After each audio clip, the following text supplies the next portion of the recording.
Welcome to Compared to Who, the podcast to help you stop comparing and start living. I'm your host, Heather Creekmore. I hate to admit this, but I used to secretly obsess over my appearance. I thought it was part of my job as a woman to always look better, but never felt like I could be good enough.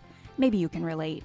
God, in His grace, showed me a way out, and I want to give you all the tools you need to break free too. If you've ever spent too much time stressing over your looks, I get it. I hope you'll keep listening and find the same freedom I have. Here are 3 other things you should know about me. I'm a minivan driving mom of 4. I'm author of the book Compared to Who and the Burden of Better. I'm a blogger at comparedtowho.me, and you just may have seen my epic bake fail on Netflix. If you've ever struggled with comparison or body image issues, Compared to Who is the show for you. I hope you enjoyed today's episode, and hey, tell a friend about it.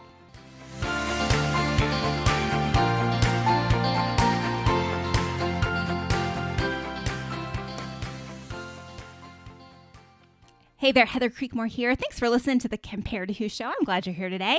Maybe you're listening to us on the Edify app.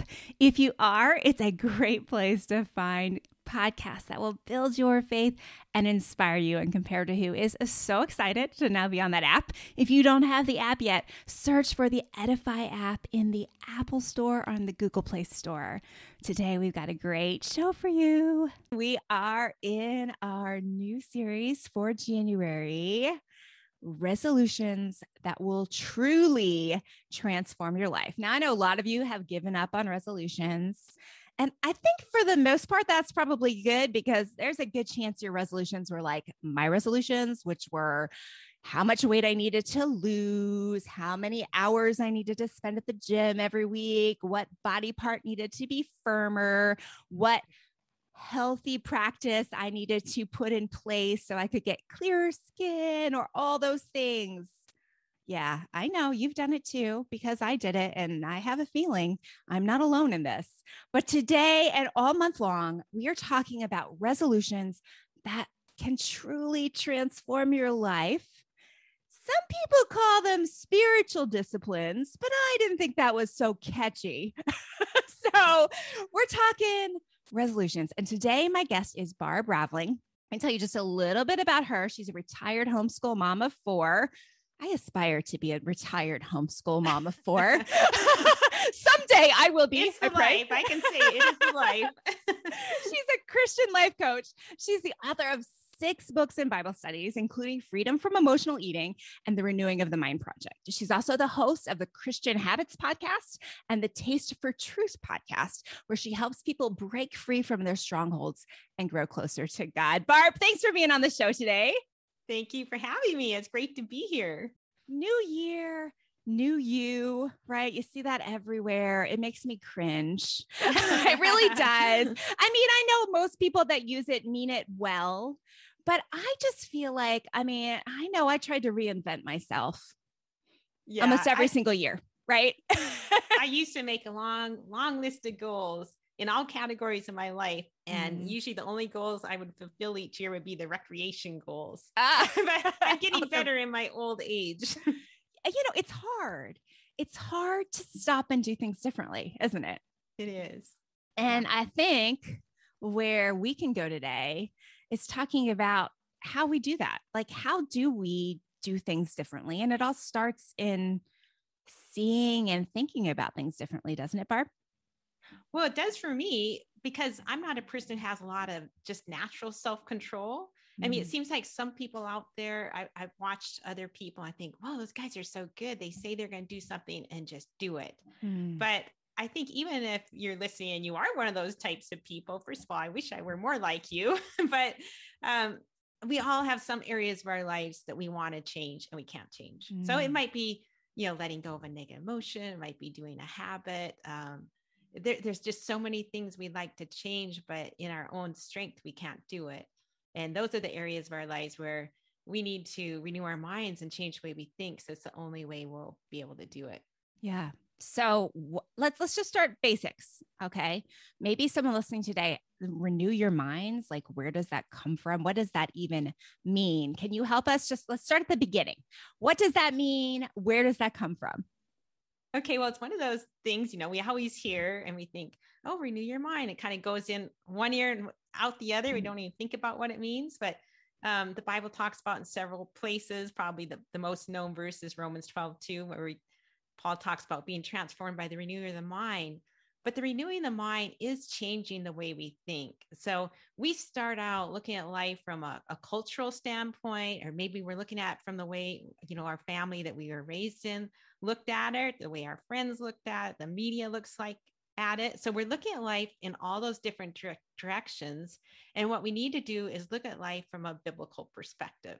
So we're taking off lies, we're putting on truth, we're taking off what we learned growing up, putting on what we learned in the Bible. And this whole new way of thinking of things, it fuels our emotions, it fuels our desires, and ultimately that fuels our behavior. So if we're trying to start a new habit or stop a habit without changing the way we think, it's going to be almost impossible, because we have all those thoughts driving us to do life the way we used to do it back last year.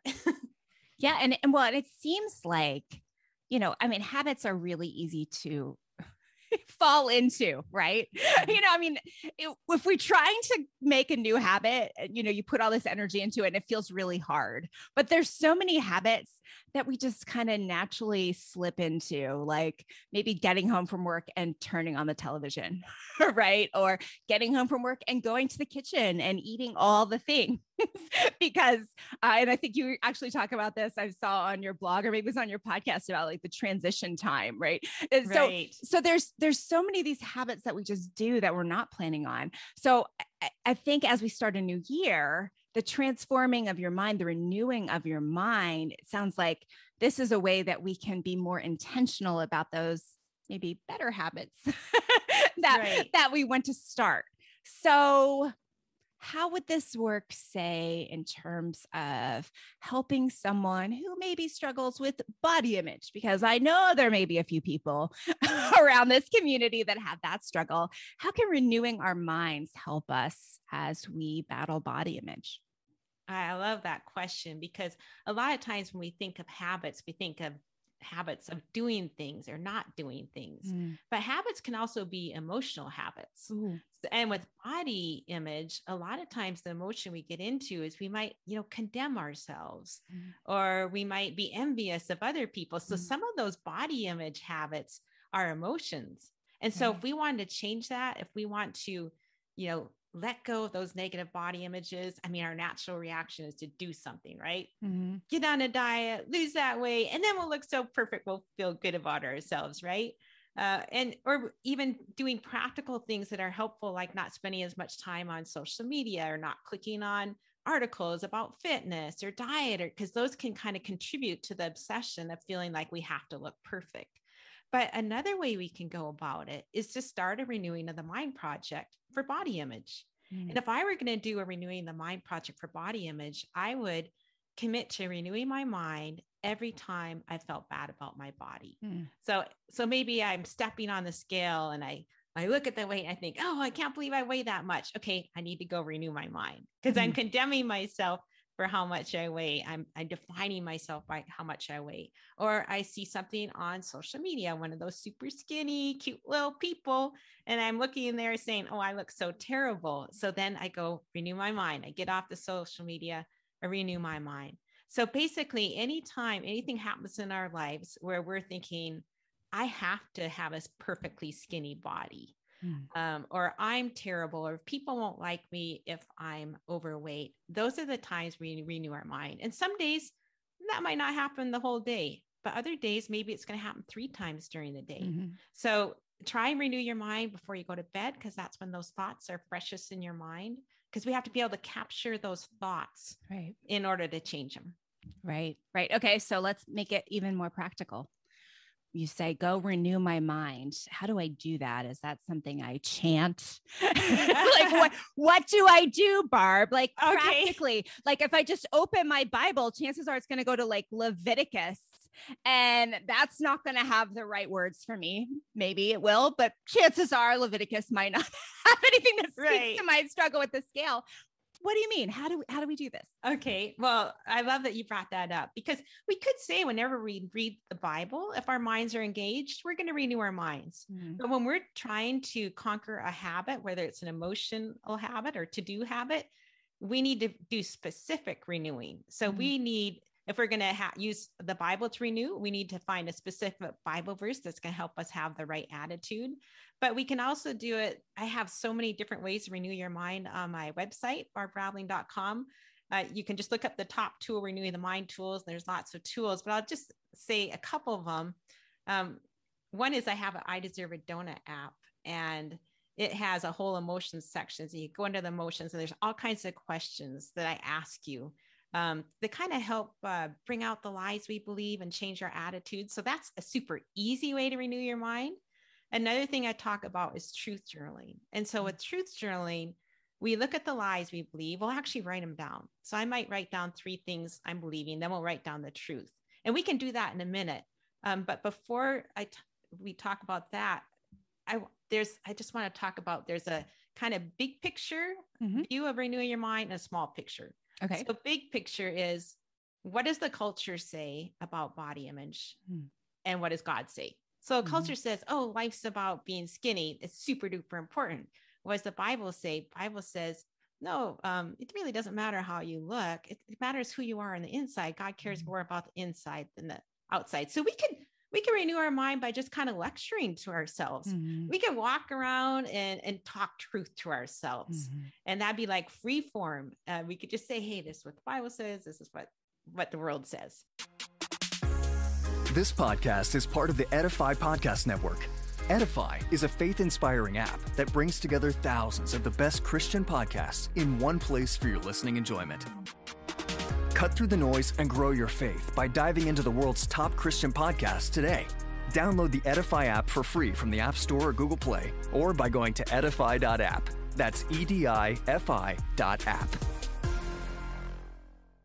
I did this for a few days in a row. It was super effective. I'd get out of the shower and I'd say something like, if everybody in the world were to stand up and say, Barb, you're so fat, I can't believe how terrible you look, God would look at me and he said, she's great. I love her. She's unique. She's wonderful as she is. So it sounds silly, but it's like speaking truth to yourself. So you believe it. And even on the big picture level, practical truth. Okay, if I was going to star in a rom-com, they might care what I look like, right? I'm 62, almost 62 years old. They're not going to want me in a rom-com, right? But my friend, they won't care what I look like. They're not going to care if I'm skinny, if I'm overweight, if I'm beautiful, if I'm not beautiful. So maybe even drilling that truth into our heads that most people don't care. And if they do care, they shouldn't care, right? Yeah. And if they do, oh, go ahead. Yeah. Well, I was just thinking, you're absolutely right. And I've had this conversation with so many people just even recently. Like, what we really value about our friends is like kind of how well they love us, how kind they are, right? Like those kind of things. And I mean, it kind of goes back to like the old, this is super cliche, but the high school scenario, right? Where you've got like the hot cheerleader girls, but they're mean, and like at the end of the movie, you're like really happy when, they get, I don't know, hurt or like goo dumped on them or something like that. Right. Like that's kind of that's a pretty, like, that's a scenario you see played out in so many television shows, so many movies. Right. But like the nice girls are the ones you'd actually want to be friends with. And they don't necessarily look like the hot cheerleader girls, but it doesn't matter because you can see that they are, a better friend. But yet somehow, I mean, I know the enemy gets into the heads of women and convinces them. I mean, I have gotten emails from women who, wearing a size 8, thought they were too fat to go to church, that no one would like them. Wearing a size 8. Okay. Yeah, so just to show like the level of deception and evil and convincing that the enemy is capable of in terms of making us believe that no one likes us unless we look like one of those hot cheerleader girls. And I mean, and it's funny too, you said your age, Barb. I mean, I'm 47. like, I don't look like a 20-year-old anymore. Right. But the enemy somehow can still be successful at convincing us, no matter what age we are, that we should still look young and hot and, like whatever model in our head is of that young and hot, because maybe young for me is looking more like 35. I don't know. But the enemy still gets in there and deceives us with that. And so I think that's an important point. It's not what we have to offer in friendship, and it's not how we choose our friends. But when the enemy tells us that, it's time to renew our minds, right? Yeah, it's time to renew our minds when that happens. And I think some of those lies really are picked up in school. I mean, if you go back to the hot cheerleader, that little cheerleader was insecure. And so if she rejects you based on your looks, it's probably because she felt like she needed to have people who looked like her to kind of bolster her status, because in high school, nowhere else in life is it like this. But maybe high school and junior high, it's like, skinny, there's a little popular group, but at least I haven't found that to be true in regular life. Maybe other people have. Yeah. Maybe it's just Montana, but I don't see it here. I don't know. I feel like the high school scenario plays out over and over again. I've seen it in churches. I've seen it in homeschool communities. Oh, okay. I worked someplace once and it was mostly men, and the women intentionally, I am 97% sure intentionally, did not give me the information on how we were dressing for a certain event. And it was kind of like a more semi-formal event. So they showed up in like cocktail attire and I had on, just pants and a sweater or something. And I was like, why did no one give me this information? So I don't know. It's funny. I'd love to hear from listeners like, hey, do you see high school playing out, or has this been a problem for you again? Because I think that'd be an interesting question to tackle. But we're drifting. We're drifting off of the point, which happens fabulously. And I think it's fascinating. But okay, so you were talking macro level, renewing the mind is just to recap, like taking what culture says and really applying the gospel to it, right? Like preaching the gospel to ourselves. Worth and value don't come from our weight. Worth and value don't come from the scale. We have to remember. And I loved your shower illustration, because I was thinking, I think my initial response, right? This is where like renewing my mind has been important for me, but coming out of the shower and saying, even if everyone else on the planet thinks I'm a fat slob, I know God doesn't think that. Like that would have been hard for me, Barb, because I think I would have been like in this wrestling match between, I don't know, I kind of care what everyone else on the planet thinks. And that's been an area where I've really had to do some hard work to recognize, okay, this is a problem with what I believe about God, right? Because do I really believe that God's opinion is most important? Sometimes I'm just to face, okay, you guys know that I like to get real and go there, like just to face that truth today. Do you believe that what God says about you is more important than what the whole planet says about you? I mean, that might be one area to start. Just get your mind around that as you renew your mind, because it's true. I don't think any of you would argue that it's not true, but it's hard to believe, isn't it? I don't know. Have you ever struggled with believing that, Barb? Oh yeah, I think definitely. And I'm thinking too, that some people also feel like God thinks you have to be skinny for you to love him. Because I've had women tell me, I feel like God can't love me until I lose weight. So with all those areas, it's caring more about what God thinks, believing that God loves us no matter what. Because if we feel like somebody doesn't love us, we don't feel close to them. Right. And even though they really love us, I mean, we can do that with spouses, friends. If we're feeling like they don't love us, we're not going to feel close to them. Right. But also, I mean, it's also practical truth, because yes, all those people could reject me and God wouldn't care. I mean, God would still love me, but the other truth is all those people aren't going to reject me. That's true. Yeah. It's a very slim percentage of the public that are going to judge you for your weight. And do we want to cater to that percentage of the culture? We don't, right? That's objectifying women. I mean, men get it too, so they need to be studly, not skinny. It's objectifying people, and we don't want to cater to that. Right. Yeah. I love that. I was actually just talking to a friend last night about how to reframe that whole, how we see other people too, because I think the way we view other people, like those instant thoughts we have about other people, they could be good or bad, right? Like, wow, she looks great. But that kind of shows like where we're still at in our hearts, right? Like that gives her extra value. She's got extra points because she looks really good today. She must have, done something different, right? And just kind of struggling with that. And then this is like, I'm going down another rabbit trail here, Barb.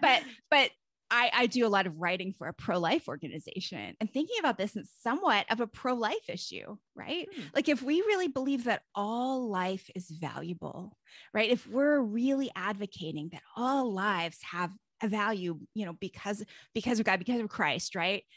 Then for us to look at other people and kind of secretly decide, oh, she has a little bit more value because she looks like she has it all together and weighs a certain amount.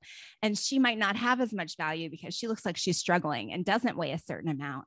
Like that's anti-life, right? Like that's kind of, that's different than what we say we believe. And so anyway, that's my rabbit trail, but renewing your mind, I think that's an important part of it, right? Like how are you viewing people? And maybe that's a point where, and you have those thoughts when you see someone and you have those secret thoughts, you kind of stop and be like, oh, well, wait, what do I believe about where value and worth comes from? And go back. And some of those secret thoughts would come from the family you were raised in, because some people have them and not everybody has them. Like some people just naturally don't judge people because of their weight, and other people do. So if you do think about, what do you, or they'll judge them for something else, think about what are you believing that makes you judge them, and you can renew your mind about all those things too. Yeah. That's good. Okay. So we did the macro level. Take us to the micro level. Okay. So the micro level would be a situation where you're feeling insecure about your size. So we could do any situation. Can you think of anything that you'd like to do, Heather? Well, we just had the holidays, right? Okay. So maybe a lot of people feel like they gained a couple pounds over the holidays. That's a pretty common lament, right? So you get on the scale, and I don't necessarily recommend that for a lot of my listeners, but let's say you just couldn't resist. You got on the scale and you see, ooh, the holidays were fun. What do you do? Okay, here's something I might have thought back in the olden days. I am so fat. I can't believe I gained all that weight. I'm such a fat slob. And then I didn't know what I'd ended up with. Can you think of any thoughts along there that you might think? Oh, well, see, I would spiral from how fat I was to action, like what I need to do about it. I need to not eat today. I need to start, I need to make sure that I'm in the gym an hour every day from now on. I can only have a calorie deficit day for the whole month of January. I'm not going to eat sweets until, my birthday in July. Like I go to extremes of like my planning and plotting. And most of the time I can only make it to like lunch, right? If I weighed myself in the morning, like by lunch, I'd be like, well, that's kind of hard. Maybe I'll start Monday. Right. That's so funny. So see, this shows how different we are. This shows how different people have different thoughts going in their heads, because I'd just be thinking how bad I am and like, oh, well, how I can't do it. I might as well give up. And then you'd be thinking, I need to do this, do that. And so fix the problem. Funny thing is, both of our thoughts would probably eventually lead to the refrigerator, because you wouldn't be able to do what you set out to do. And I probably wouldn't even try, because I think it'd be way too hard. Right. So I love that. I love that you gave your example. So that's just so let's say whatever we were going to put down, we'd number them. We give each sentence a number. Okay. So I need to not eat today. Okay, what's the truth to that? The truth is, if I truly don't eat today, I'm going to end up being so starved by supper that I'll eat like crazy. I'll pig out tonight, and I'll be right back where I started. So the truth is that I need to eat a reasonable amount today, and I need to just continue to, follow my regular boundaries. If I just work slowly following my boundaries, eventually that weight's going to come off. And of course, that also involves your approach to weight loss. If you're doing non-diet boundaries versus diet, but so that would be example for that. Because with your thoughts, they're encouraging you to starve yourself and do something drastic. So there's practical truth, biblical truth. That's really not a biblical sort of thing. That's more a practical thing. The practical thing is if you starve yourself, it's just going to make you want to eat more because you're going to be so hungry, right? Right. Does that make sense? Oh, yes, absolutely. Yeah. I've lived that too, Barb. I've never wanted to starve myself because it sounds too painful. Okay. The next one is I need to be in the gym for an hour a day or couple hours a day, whatever. So what would be a truth for that? What do you think you'd write for a truth for that one? Yeah. I mean, I think the truth is that exercise is not my penance for eating. Like that God created my body to move, and exercise is enjoyable and good. But when I make exercise the way I can, it's an unhealthy way to use exercise, right? It's a form of disordered eating, is to exercise bulimia is kind of what it is, right? Where you're trying to exercise to burn off anything you've eaten that you didn't want to eat or whatever. And so I'd say the truth there is that's not why God created exercise. Like I don't have to punish my body because I ate certain foods. Like I can move and I can still be free to exercise without the burden of, meeting that crazy, really unrealistic objective of trying to burn everything off. I love that. And what happens on a practical level if someone exercises too much? Because I actually don't know what happens. Yeah. So interestingly enough, our bodies are smart, right? And so a lot of times just what I saw working in gyms, like you don't actually lose the weight you think you're going to lose by exercising too much. And in fact, sometimes, especially depending on what age you are, sometimes you can actually start gaining weight when you start exercising more. And some of it is your body is just like so hungry. You are it's making you eat more than you want to eat because your body's like, hey, I can't take this anymore. And so it kind of has a reverse effect.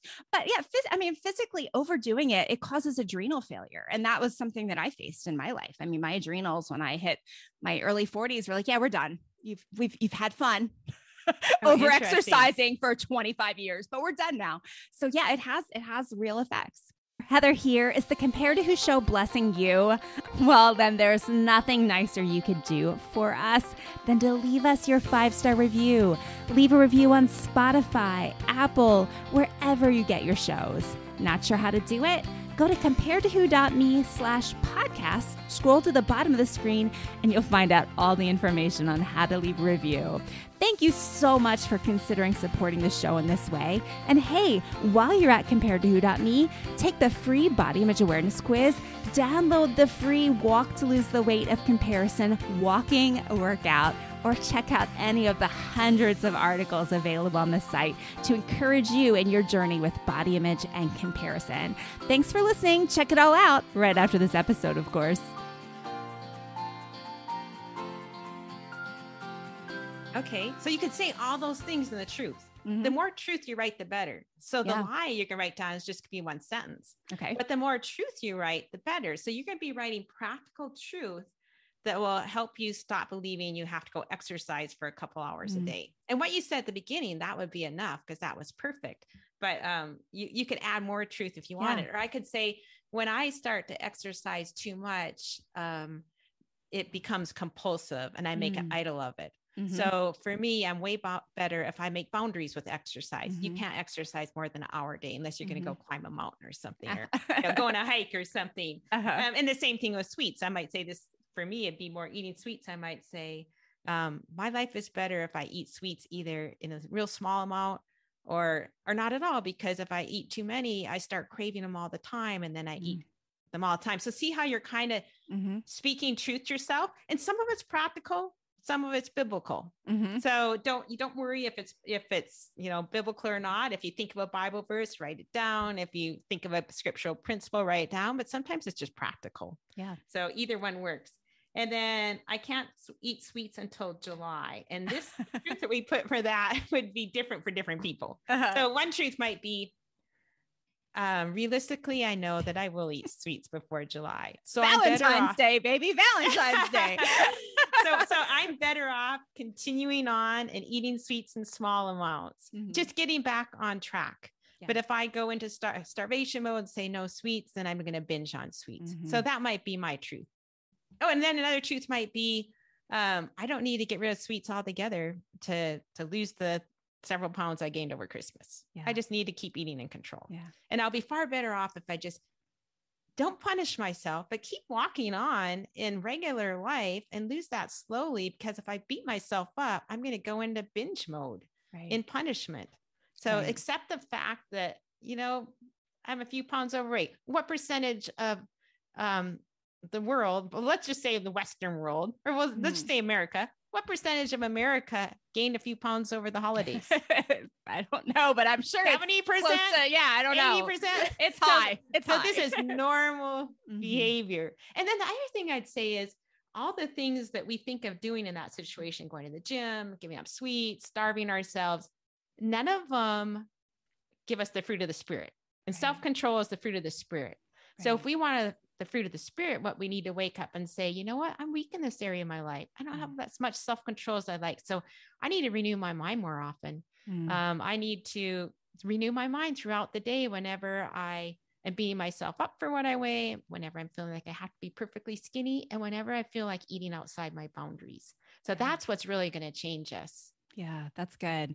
And I just keep thinking, like even all of my lies, all of my reactions, I guess you would say, underneath all of that is really, it goes back to that macro renewing your mind, right? Because underneath all of those compulsions is probably what they are, is the truth that what is driving me is not that I'm already loved and accepted by Father God, right? And that he said he loved me so much that he sent his son Jesus to die for me. That's not what's driving it. What's driving it is I need to get back to a place where I feel valuable and worthy. And that is this weight, that is this size in my jeans. And it's the premise underneath that is faulty. And so, that macro level, renew your mind, boy, it comes into play even in the micro situations, don't you think? Yeah. Well, yes. And also another thing that might be driving you is one of the things I said that I would be believing, and that's I'm such a fat slob. And the truth is, first of all, those are two different things, fat and slob. Slob kind of like a messy person. So the truth might be, my house is a little messy right now, whatever. The chances are I am not a fat slob. Actually, for sure, I'm not a fat slob because that's defining myself by what I do or characteristics rather than who I am. And the truth is I'm a beloved child of God. I'm his workmanship. And I am a person who is X number of pounds overweight. And X is a variable. It's not an exact number, right? So I might be a little on the heavy side, or I might be 300 pounds overweight, but that doesn't make me a fat slob. I could be 400 pounds weight, right? So compared to the person who's 400 pounds weight, I'm skinnier. So it's a continuum. It's not fat skinny. It's a continuum. And it's just a characteristic. And and some people like that. I remember when I was back in my overweight days, all my friends were tall and skinny, and I felt short and fat. And I thought, give me some short, fat friends. I'm tired of all these tall, skinny friends. So, some people are intimidated by skinny people. So even when you look at that perspective, God, we have to get that idea out of our head that we have to be skinny. Yeah. Yeah. Well, because again, we objectify ourselves, just like we objectify others, we objectify ourselves. So again, if our ideal is, skinny people are intimidating, or I want to be skinny so I can be an intimidating person, which I've had conversations like that before. It's all objectification, right? Like it's missing that macro level of, no, we all have worth and value because of Jesus. So I love that. Okay. Any other practical tips for renewing our minds, like go to play, like scripture memory or having scriptures written out, any of those kind of tips that you would recommend? Yeah, I definitely recommend having like maybe 3 Bible verses written out and memorized that you can meditate on them. When you meditate on them, I actually have a podcast on how to meditate on scripture and a blog post. But it's really kind of pulling that verse apart and thinking about every aspect of it and just how it applies to your life. So if you really think deeply about it, that is a way to renew your mind. Because when you renew your mind, you have to take off the old, put on the new. So as you're meditating on scripture, let it take off all those old ways of thinking and put on the new. So it's a really active thing to do. And I think Bible study, but like you said before, there's just certain passages. Yeah, that's good. Yeah, when I coach women, we come up, like, before we finish coaching, like, we try to come up with a crisis plan. So, like, the spiral starts, what do you do? And I relate it to meal prepping, right? Because why do you meal prep? Well, you meal prep because when you're hungry, like really hungry, and you go to the fridge, you're going to eat all the things, right? You're not going to like think through what you're eating because you've passed the point of rational thought, or at least that's the way I am. Right. And so like what we try to do is we come up with, okay, what are the verses that you need? What are like the worship songs that you can listen to? What are the podcast episodes or sermons?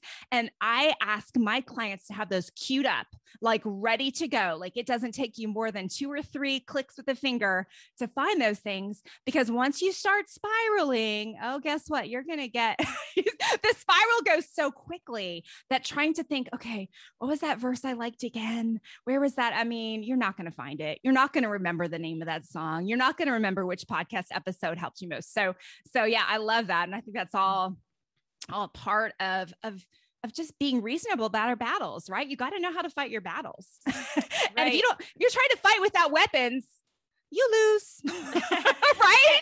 And I would also say, try to fight before you go into the spiral. So if we renew early in the day, as soon as we first start getting insecure, then we can get over it. But if we wait until we're in full spiral, I really think it's so hard to get out of it. I mean, you might be into a position where you might have to say, okay, I'm just gonna wait till tomorrow. Tomorrow will be better, because it's really hard to get out of it once you get that full blown. I also think it's interesting, if it's something like social media or something like that, that's putting you into the spiral, or just say from an anxiety viewpoint, the news, it would be interesting as an experiment to go on social media or news. And every time you look at a new screen or a new post or article, write down what emotion you're feeling. Then go to the next one. What emotion am I feeling? Because I think what happens is we go through all those things. We have all those negative emotions coming in, but we don't process any of them. Right. Because we're just flipping from, screen to screen. So I think that could be another exercise too. And that's also like, if you have something coming up, if you have an intimidating event coming up where, you're going to be in a situation where you're going to feel insecure about your looks, in the morning, renew your mind about it. Or before you go to the gathering, renew your mind about it. Or pray 1 Corinthians 4-7 for the people at the gathering before you go. That's another thing I used to do back in my more insecure about my appearance days, is I'd pray that before I'd go to gatherings. And that way I'm focused on loving people. So I'm not thinking so much about myself or how I look. I'm focused on loving people at the gathering. I do that in the car on the way over. So that's another idea.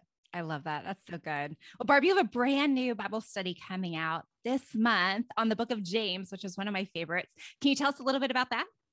Well, I'm super excited about it. It's 20 lessons, and it'll be a Bible study. It'll be really great for good discussions, for drawing people close to each other, and for growth.